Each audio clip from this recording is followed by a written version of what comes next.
What a joy it is to be outside in this beautiful sunshine, which for the first time this year actually feels warm on your back.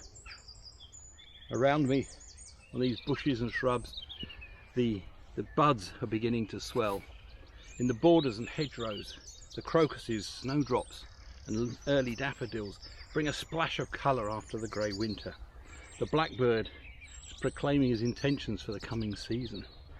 And all of this tells us that spring is on the way. And that reminds me of all those millions of birds that breed in the northern hemisphere, but winter elsewhere, will now be contemplating an epic journey.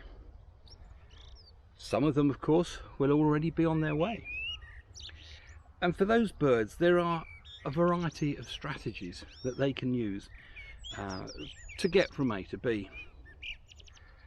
There's the birds that fly short distances and have many stops along the way.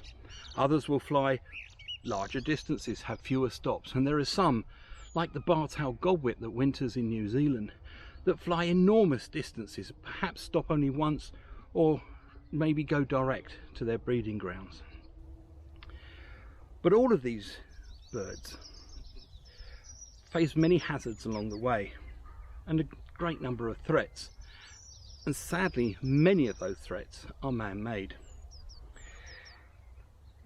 It could be habitat destruction or degradation, pollution, hunting, or merely recreation on our beaches. And bear in mind that waders, when they're migrating, will spend quite a lot of time at the coast, even if they breed inland. And it is there that we perhaps can do our bit to make life a little bit easier for them. If you're lucky enough to be able to get to a beach, any time from now until May, you may well come across birds which are on migration. If you see a group of birds that are just sitting doing nothing, they're not loafing around, they're conserving energy, they're resting, they still have a long way to go perhaps. Or if you see groups of birds feeding, they are feeding because they need the energy in order to continue their onward journey to their breeding grounds.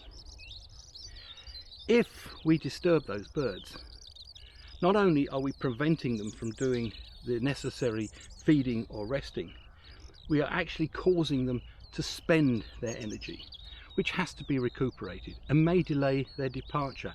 And indeed, it could be the difference between survival, not just actually for the individuals, but in the end, it could mean the difference for survival of a species, because if those birds can't get to their breeding grounds, they're not going to be able to breed and replace themselves, and that is the absolute sure route to extinction. So I urge you, by all means, go out, enjoy yourself, enjoy the beaches. We all love a good beach. But if you're going running, if you're walking your dog, if you're bird watching, if you're building sandcastles, whatever it is you're doing, just try and do it with a bit of respect for the other creatures that rely on that habitat. Try and give them a wide berth, allow them to do what they need to do.